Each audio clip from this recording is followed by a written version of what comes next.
All right, so what's the one thing that we all know? Don't eat the red berries. Don't do it. You probably tried it when you were a kid and your mom was like, don't do that. You will get sick. Red is bad. Child's early association with color, ladies and gentlemen. Your eye is drawn to the berries though, because, the eye is drawn to contrast. The bright red stands out against the green of the bushes. So now that that's out of the way, and promise me you'll all remember, don't eat the red berries. I'm Emily. I am a professional freelance artist. I'm here to talk to you today about the clear meanings in shapes, colors, how they're used, how it affects the mind, and what we like in a logo, and then that and how websites will use colors and shapes in tandem to draw in audiences and make their experience a little better. So, okay, moving on to shapes. We're going to start sort of building a canvas to paint on, if you will, even. Shapes are a commonality everywhere you look. You can't escape them. Room is a square, floor is a square, door is a sad rectangle. That we all pretend that we, care about these things. But really, the mind makes a whole lot of associations with shapes that we're not thinking about. Circles, like our dear friend Kirby, the puffball who can consume anything. Kirby is round. He's friend-shaped. And he looks kind of squishy, like a marshmallow. You pick him up and give him a hug. People look at circular characters and circles in general, and they see, maybe not something stable, but something non-threatening. You can take, a character like Wreck-It Ralph, who is all squares. Squares are, according to, all sorts of studies, a symbol of strength and stability. We look at something like that, you're not going to knock that guy down. There's just no chance. If he's going down, he's done it to himself. Then, you have something like a triangle. And the best example I could think of for this was Jafar from Aladdin. The man's entire existence is a triangle. And triangles are the shape, oddly enough, not of stability like you would think from their base, but of tension and not trust. They kind of spook us just a little bit. Look at how little they're used in building and architecture. All right, cool. So shapes, basic thing. Remember, circle friendly, square, stable and strong, triangle, tense. Easy enough, right? Cool. All right, we're going to move right on along to color. Color makes a difference, There was the remark made before about how we all kind of look like we're standing up against a wall for interrogation, or who did it? Us, because taupe is the color of sadness, ladies and gentlemen. It is not very saturated. It's not bright. They paint it on the walls in hopes that you will not notice the walls. Because you're not supposed to notice the walls, you're supposed to be engaged in the lecture, but we all know that's not the truth. We're staring at the paint on the walls like, why the heck did they pick this boring color? I can't believe that I have to sit here another hour. I'm not wrong. So not only do colors affect people that way, but they actually can sort of shape our choices in buying things. There was a study done by two people for the Journal of Consumer Research where they took about 512 people and put them in a study where they manipulated the color of either the page background or a banner on the page, red and blue. Because their thought was that, because red is seen very clearly as one, the color of danger, remember the berries, and aggression and action, it would make people more likely to bid higher and more aggressively in an auction scenario. And in something with a fixed price, blue, which is very often the color of sincerity, and I know what I'm doing, blue is, it's everywhere. It's blue jeans, it's the sky. You like blue, you trust blue. It would make them more willing to, buy at a fixed price and get the better deal. What they found is that exactly as they had thought, red made it so people were much more likely to bid higher and more aggressively in an auction in an attempt to fulfill their latent aggression that was not so latent anymore and get the desired object. Same thing, blue with the fixed price. They were a lot more willing to trust the seller and purchase the item when it showed up with a blue banner. Yes, cool. So in addition to that, colors, I mentioned red, aggression, blue, sincerity, you trust blue. White and black, respectively, are seen as, sort of just good, stable default colors. Like blue, you trust white and black. Some people have different ideas about that than others, obviously, but we don't listen to those people, hopefully. All right, so moving on, we're going to talk about logos and how they sort of incorporate this idea of colors and shapes to draw viewers in. Starting with, as you'll remember from before, Pepsi.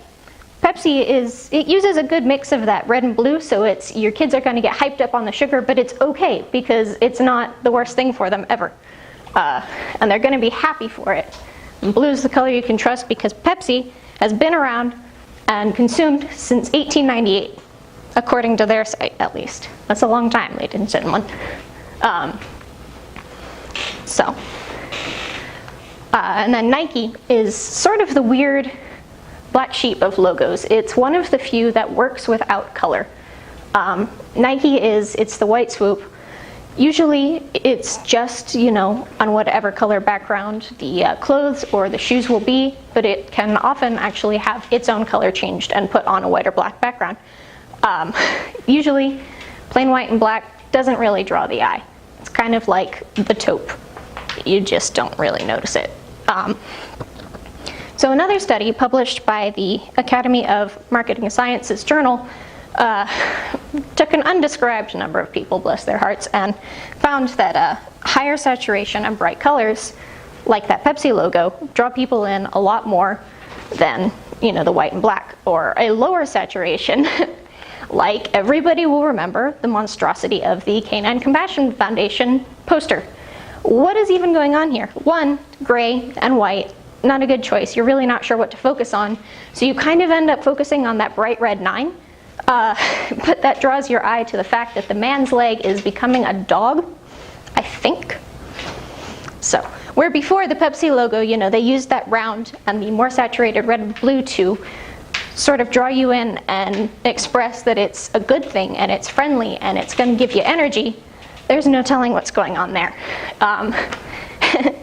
And then the problem is people hear, oh, higher saturation is better, and create monstrosities like that. You don't want to look at that. I don't want to look at that. That hurts your eyes to look at. You stare at that for more than about 5 seconds, you're all going to get a headache, I assure you. So we won't dwell on it. All right. So, now that we've talked about how they use the color and shape elements for logos to draw the eye and sort of express a certain desired meaning, we're going to move on to how websites use this, both in their logos and designs. The ones that I picked are YouTube, it's Sad Cousin Dailymotion, and then Twitter. These are fairly well known. So YouTube, yes, this is my YouTube. Video games are cool, kids. Right off the bat, white space helps so that what's important is the red and the whole bunch of squares. Your eye is drawn to that. They use the squares, one, because it's a really good way to save space, and two, because again, squares are stable. I don't think I've ever seen a video player that's a triangle or a circle, because while that's cool, you're looking for a stable player, honestly. That's the kind of thing that you wouldn't even think about. And then looking at their logo, it features a sort of rounded square, which is both friendly and stable, and then the triangle in the middle. Rather than the tension that most triangles will promote, it's universally known as sort of the button for play. It's action. It's we're moving forward. And we're excited about it, hence the red. So Dailymotion. Like I said before, Dailymotion is kind of YouTube's sad cousin that nobody talks about. They don't use their space very well. This is, their homepage. You can see they've got the whole collection of squares like YouTube does, but they're off to the side and take up a lot more space than they should. There's just a whole heck of a lot of unused space that's white. And unfortunately, because the eye looks for contrast, in this site, it's drawn more, at least for me, and I would wager for most of you, to that blank white space than anything else on the page. because it's, it's sort of the page's safe spot. Dailymotion uses a fairly plain little logo. It's blue, which is, the color of sincerity, and yeah, it's good. It's supposedly a trustworthy site. And then they use just the D, which it's memorable, but how many other logos probably use the exact same kind of setup? And then Twitter. Twitter is neat because where Dailymotion fails with using their blue, they're not memorable. Twitter uses both this sort of nice little light, not super saturated bluebird blue, almost, with the bird symbol. It's round, indicating friendly, but it's also got a fair amount of triangles. And in this case, like with YouTube, what this does for Twitter is it indicates more motion and excitement and life than it does tension.